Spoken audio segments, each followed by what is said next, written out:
4 классе, это мне в 10 лет было, записалась в секцию легкой атлетики. Что мне дает вообще бег? И что тебе дает бег?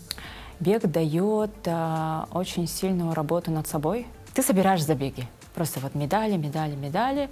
И вот эта эйфория, счастье, чувство счастья. То есть это, единение. да, это все очень круто, но бывает, человек попадает в ловушку. Будьте рядом с близкими и только вперед.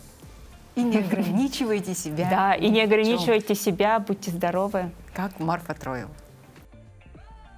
Марфа Троева, мастер спорта Российской Федерации по легкой атлетике. Родилась в селе Берзигистях Горного Улуса. Мама 3 детей, основатель региональной спортивной общественной организации «Беговое сообщество Сулус Спорт» Республики Саха-Якутия, школы бега и агентства недвижимости.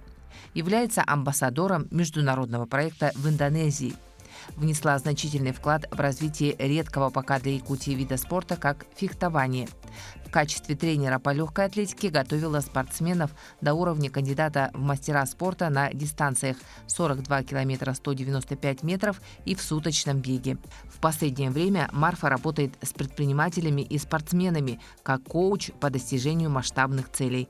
Является автором методики по бегу. Недавно прошла презентация книги Марфы Троевой «Беги».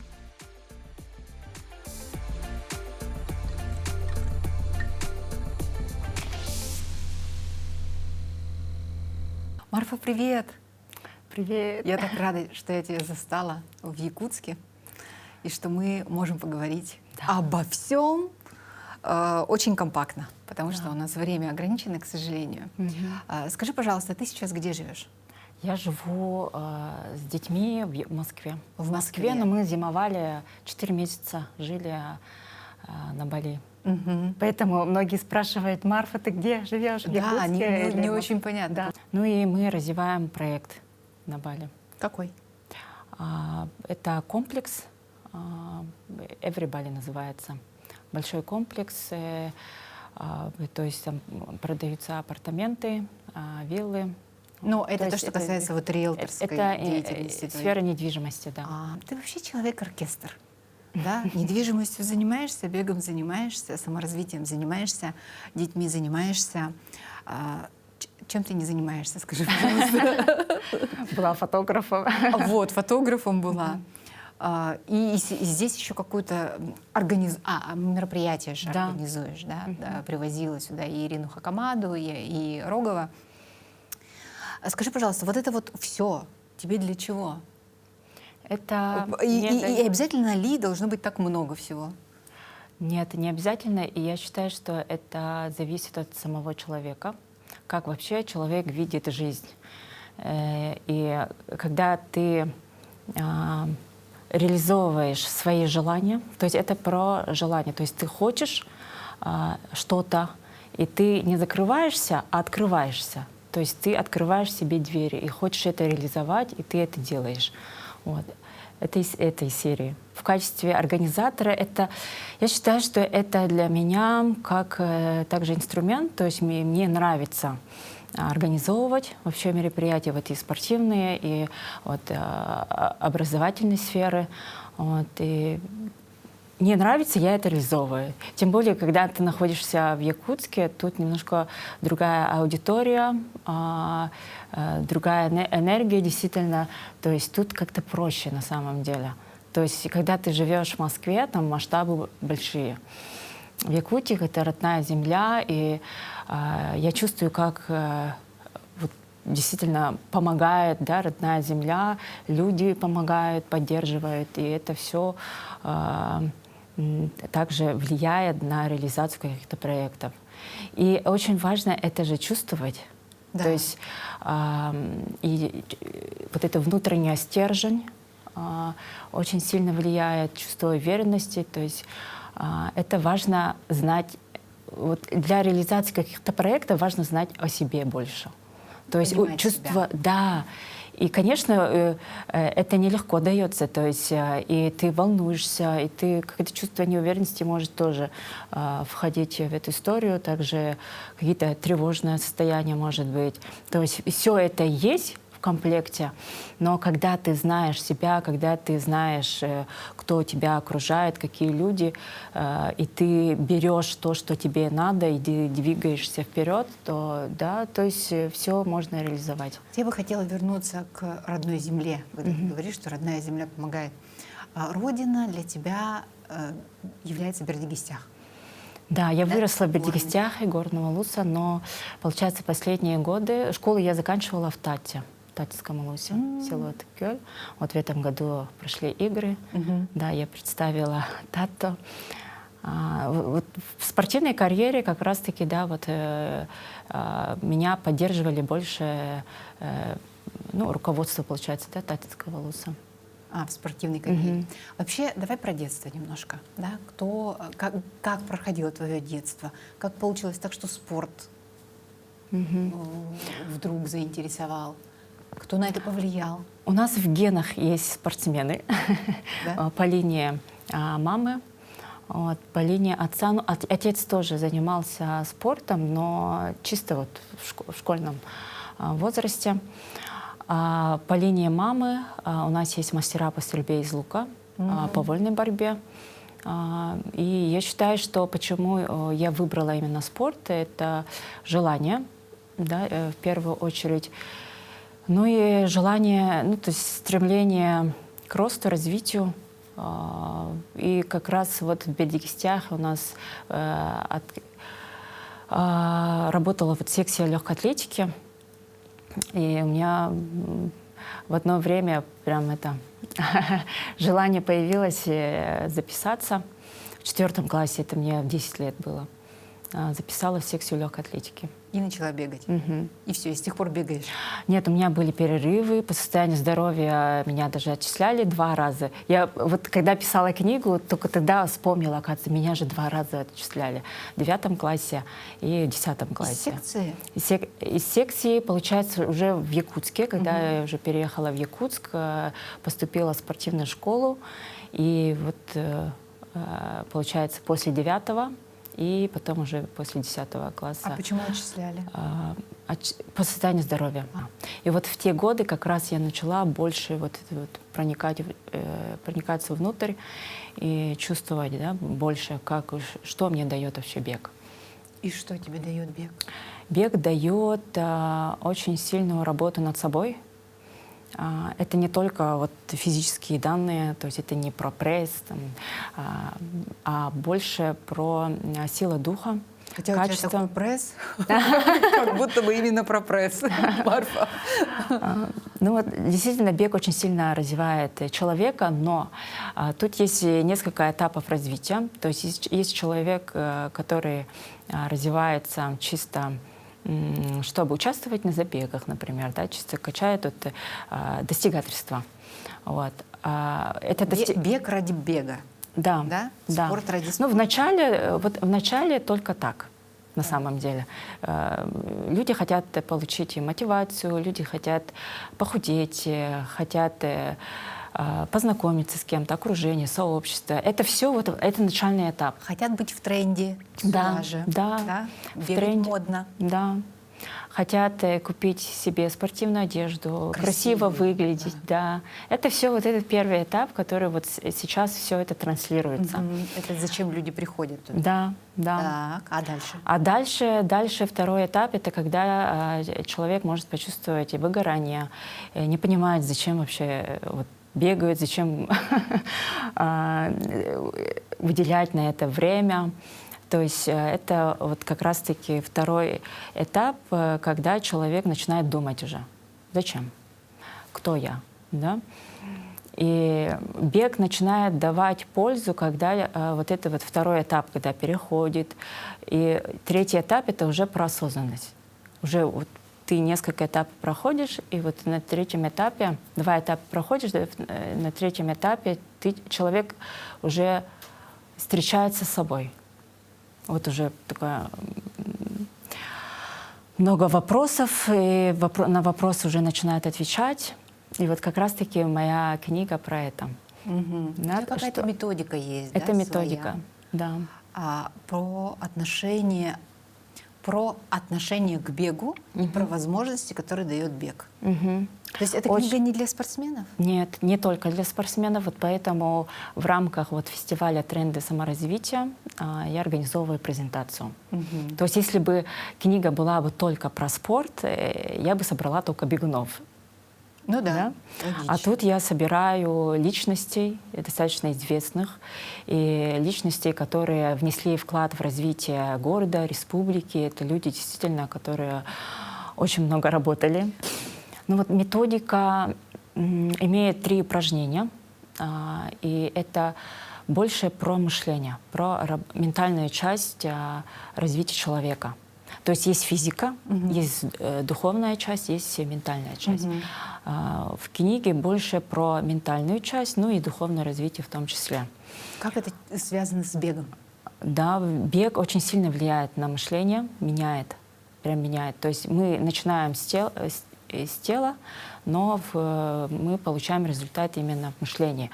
Но это вот важно тоже практиковать. То есть когда человек только занимается в группе, когда вот это достигательство он много качает. Достигательство, когда ты собираешь забеги. Просто вот медали, медали, медали. И вот эта эйфория, счастье, чувство счастья. То есть это, единение. да, это все очень круто, но бывает, человек попадает в ловушку. То есть такой тук, и не хочется останавливаться, все вот бег, бег, бег, бег, бег, там хоть сутки, хоть 2 суток он готов бегать. То есть тут есть важно как раз-таки вовремя остановиться и задать себе вопросы. И вот как раз в книге все расписано по упражнениям про медитативный бег, про бег с запросом и бег с установкой. Вначале очень хорошо помогает бег с установкой. Вот, очень хорошо помогает предпринимателям бег с запросом и медитативный бег. Это для того, чтобы найти ответы на свои вопросы. Бег с запросом как раз это вот колесо баланса бегуна. Колесо, вот, знаешь, наверное, колесо жизненного баланса. Колесо жизненного баланса. Моя методика называется «Колесо баланса бегуна». Ну, то есть именно целевая аудитория — бегуны. Люди, которые бегают. Бегают, да. И получается, бег с запросом поднимает сферу карьеры, финансы. Медитативный бег — это здоровье и хобби. И бег с установкой — это семья и окружение. У меня была клиентка, которая очень сильно, ну, то есть она давно тренируется, и постоянно она бегала с установкой. Клиентка — это человек, у которого ты была тренером. Да. Она была у тебя в сопровождении. Да. Она очень часто практиковала, оказывается, бег с установкой. То есть она пока не знала, что такое колесо баланса бегуна. То есть она чисто вот интуитивно, она хотела бегать, участвовать в забегах, тренироваться. И вот она постоянно бегала, ставила какие-то большие цели в плане, вот я хочу пробежать полумарафонскую дистанцию. И она заставляла постоянно себя с установкой. То есть она вот бежит, ей тяжело, и используя какие-то свои установки, она продолжала бегать, тренировалась. Это хорошо. Она стала в итоге, вот, спустя месяц, спустя годы, она стала примером для своей семьи. То есть в итоге муж начал бегать, и дети на нее смотрят, и очень хорошую мотивацию получают. И также вот, дети тоже начали заниматься спортом. То есть она очень сильно подняла бег с установкой. И, соответственно, это семья и окружение. То есть ее начали окружать люди, больше людей, которые поддерживали ее. И в итоге вот сфера именно семья и окружение имела большой балл. Да? Вот мы ставим баллы. А для того, чтобы прокачивать другие сферы, да, нужны другие техники. Да, и тут, получается, она потом поменяла работу, потому что на работе какие-то проблемы появились. Вот. И поменяла работу, и, соответственно, бег, вот сфера, да, сфера карьеры и финансы тоже поменялась. И после вот работы со мной она поняла, почему вот семья действительно сплоченная стала. Ей важно, но здоровье ухудшилось, и на работе появились проблемы. И вот сейчас она, ну вот в последнее время она начала практиковать медитативный бег, то есть она уже больше уклон на здоровье, сделала хобби, то есть у нее какие-то увлечения появились, и тем самым она держит баланс. То есть и работу поменяла, а там уже ей комфортно, стабильная зарплата, то есть вот она и сферу вот, карьеры, финансы тоже она восстановила. То есть это с помощью бега, понимаешь, да? Я описала, и Здорово, получается бег с запросом, это же получается результат вот моих действий. Да, То на есть опыте. это на опыте, и я человек, который действительно сразу вот и получаю информацию, я чувствую, что это надо, и я это реализовываю. Вот. Я могу вот во время практики даже позвонить сразу. Могу позвонить человеку Потому сразу. что идея пришла, да? Пришла вот, Понимание. круто, да. И сразу начинаю делать звонки. И вот ты говоришь про баланс, про то, что надо все успевать вот в этом ускорившемся времени. Нет, надо все успевать. На самом деле, я считаю, неправильное выражение. Не надо ничего успевать. Это просто уметь слушать себя. Да? То есть все ответы внутри нас действительно так и есть, внутри. И мы не только сами. На самом деле, это на генном уровне все наши предки, все вот это все с нами. Вот если двигаться к культуре, да, нашей якутской, то культуре и вообще в целом вера, да, вот и какая вера у нас, язычество. И это все тоже не просто так. Какое То это есть, имеет отношение к бегу? Да, это очень сильно влияет. Ну, как бы не прямым словом к бегу, а именно к личности. Вот как личность. ну, да. да. То есть все, что внутри у нас, это вот как раз-таки не только мы отвечаем себе, это же нам тоже помогают. Вот прям сила наших предков вместе с нами в том числе. И это я очень сильно тоже чувствую благодаря вот бегу. Я знаю, что не только я одна там принимаю решения, мне помогают. И это очень хорошо чувствуется во время бега. То есть ты бежишь, и вот эти ответы в потоке, вот когда ты медитируешь, в потоке приходят те ответы, которые тебе нужны. И это умение замечать, это тоже навык. То есть не каждый человек способен вообще это принимать, и увидеть, услышать, это надо практиковать много.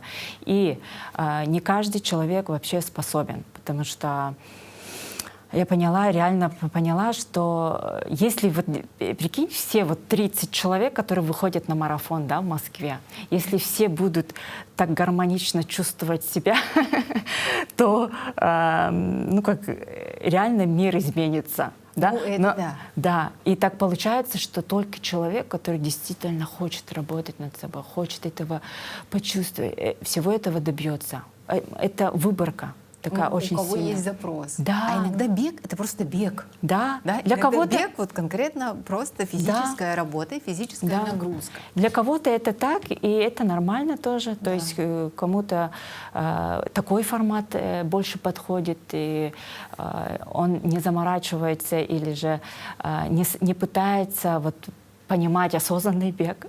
Потому что осознанный бег понимают только те, которые хотят это понять. Ты говорила о том, что если человек бегает, если человек увлечен, то он привлекает и своих близких тоже. Насколько Да. они в спорте, насколько они в беге? Сколько им лет вообще? Расскажи, пожалуйста. Дочке 16, мальчикам 7 и 5. 7 и 5. И вот если говорить про мальчиков, они все видят, и они очень гордятся. Мне аж это приятно иногда, когда они говорят: вау, наша мама очень сильная, наша мама очень красивая. То есть вот так вот могут моим знакомым говорить. То есть они все видят, то есть рядом, поэтому знают, что я много работаю. Вот, и очень надеюсь, что пример положительный. Ну, конечно, разные ситуации были. И когда ты реализовываешь масштабные проекты или работаешь, да, действительно много, то дети немножко отличаются. от детей, которые больше времени находятся рядом с мамой, да, и мама постоянно старается помочь своим детям. Конечно, то есть я с детьми в хороших отношениях в плане, там, мы каждый день обнимаемся, целуемся, там все это есть. Но есть еще сторона, когда мама на работе. И они это дети знают. кое-что сами. Сами, да. Много, Когда они наверное, сами. да? Да. И наоборот, мне нравится, что мои дети самостоятельные. И у них нет никакого страха в плане, там, если мамы не будет, что случится. А дочь, она же уже взрослая, я помню, что она бегала. Она Да, участвовала. занималась легкой атлетикой, Да. принимала участие в марафонах, в забегах. Да. А сейчас? Сейчас она больше ходит, ходит и может и бегать, но именно вот прям целенаправленно она не ставит цель участвовать в забегах, но понимает, что спорт действительно помогает, и дома она сама самостоятельно занимается. Вот. А скажи, пожалуйста, вот из всех твоих достижений, их же много, Ну так. какое из них больше всего на тебя повлияло? Или, может быть, какое-то из них вот очень для тебя ценно, важно по какой-то причине? Знаешь, я считаю, что я все еще в пути нахожусь. У меня нету такого, что вот Марфа достигла каких-то больших успехов и такая уже расслабилась. Нет, я нахожусь в пути. А так, на данном этапе я считаю, что вот могу выделить 3 события. Это рождение дочери, потому что мне врачи говорили, что есть возможность вообще не иметь детей, ну вот по состоянию здоровья. Второе — это когда я выиграла марафон в Осло. Я была уже мамой 2 детей. Вот. И третье событие — это вот книга. Книга, Да. это правда важно. Да, и даже как-то удивительно на самом деле, что так 2 года на самом деле, да, весь этот процесс длился. И вот именно в 25-м году у меня не было, если честно, какого-то плана действий. То есть и кто-то спрашивал, это какая-то идея. Это не идея, это желание, это вот знаки тела. Да, когда тебе вот прям хочется поделиться уже, вот ты не можешь даже, просто. Знаешь, как называется, это даже потребность. Потребность, да, вот просто надо. А скажи, пожалуйста, как ты думаешь, как долго спорт и как долго бег будет в твоей жизни? Долго. Но это образ Всегда? жизни. Это образ жизни. То есть, если я делаю перерыв там 2-3 дня, я уже хочу просто. Мне надо все равно выйти, и если даже я устала, я могу там 2 километра пробежать. Был период, когда 10 минут я бегала, да, 5 минут. И таким образом я помогаю себе. А самая длинная дистанция какая? Длинная — это 55 километров. Это было. сколько по времени? 55? Нет, не 55, 70 чем-то. Ультра было, да. Ультрамарафон. Ультра — это Да. трейл был, да. А по времени это сколько? Ой, 6 часов, наверное, 6. Что-то такое, да, что-то на космическом. Давай я позадаю вопросы. Блиц называется. Такие короткие. Хорошо? Что для тебя, ну я даже знаю, что ты уже ответишь. Что для тебя лучший отдых? Бег, да? Не, отдых, знаешь как? Отдых — это когда ты находишься дома, рядом дети, и ты такая в домашней одежде просто медленно ходишь. Ну, то есть встаешь ты спокойно, ты можешь встать, не знаю, там в 11 с кровати. Ну, то есть ты можешь проснуться рано, но ты специально лежишь, чтобы... Ничего себе! Да. И потом ты можешь что-нибудь приготовить и просто расслабиться. Расслабляешься дома. Ура! Или это... Даже у таких энергичных женщин есть потребность ничего не делать. Да, да. Не, Класс. мне кажется, надо. Да. Ну, надо вообще, конечно. Веришь ли ты в приметы? Нет, Вообще? Приметов никаких у меня нету. Ни примет, ни суеверий, ничего такого? Нет. Если что-то происходит, то я, наоборот, это меняю и делаю... Ну, то из минуса я превращаю в плюс. Это позитивное мышление, Мышление, называется, да? да. Мгм. Что тебя вдохновляет? Меня вдохновляют люди, меня вдохновляют какие-то классные работы. Вот я сегодня была в парк-отеле «Нарада», и просто я вот сейчас приехала уже заряженная. Очень классный проект. Вот такие работы, И это например. то, что люди же делают, это Да, же люди делают. да. Вот они захотели И реализовали. сделали, Да. и это чудесно. Да, Согласна. вот такие люди меня вдохновляют очень сильно. Поэтому вот проекты, которые я реализовываю, и люди, с которыми я работаю, это люди, которые действительно несут вклад вообще в мир. Мгм. Есть ли формула хорошего настроения? Мы сами создаем настроение. А у тебя бывает плохое Формула. настроение? Извини, пожалуйста. Бывает, но благодаря бегу я стала более спокойна. И если даже, вот я сейчас заметила, есть люди, которые как-то энергетически плохо влияют в мою сторону или предают, да, я все это, в команде есть люди, и ты узнаешь, что люди предают, то есть неискренние, что-то скрывают. И даже в таких случаях я спокойно, оказывается, отношусь. То есть я могу там злиться, да, какой-то момент. Вот моменте, сегодня, да. например, в моменте. Но я научилась успокаивать себя и успокаиваюсь, и потом уже какое-то принимаю решение. То есть сразу на эмоциях я не буду ничего делать. А так бывает, могу кому-то позвонить, там, близким, да, поделиться, например. А так, да, бег мне очень сильно помогает именно в таких периодах в том числе. В общем, на все эти вопросы ты бы могла просто ответить: бег. Да. Бег. Беги. Да. Что тебя вдохновляет? Бег. Беги, Как да. ты отдыхаешь? Бег. Какой у тебя рецепт хорошего настроения? Бег. Да. Вот Не, в любой непонятной ситуации беги. это инструмент развития. И самый доступный. У каждого человека есть бег, потому что мы с детства бегаем. Возможность во всяком Да, с случае. детства здоровый человек вообще способен бегать. И не обязательно быстро. Это ты бегаешь чуть быстрее медленного ходьбы. Ходьбы и все. То есть нет ничего сложного. Вот у каждого человека есть это движение вперед. М. Ну, тогда пожелания нашим телезрителям. Вот первая камера. Мгм. Так, пожелания. У меня всегда пожелания по теме развития. Да. Желаю всем реализовывать свои желания и продолжайте развиваться в жизни. Что еще делать в жизни? В жизни мы появились, чтобы действительно быть счастливыми. А счастье — это как раз-таки реализация своих желаний. Будьте рядом с близкими и только вперед. И не ограничивайте себя. Да, и ни не в чём. ограничивайте себя, будьте здоровы. Как Марфа Троева.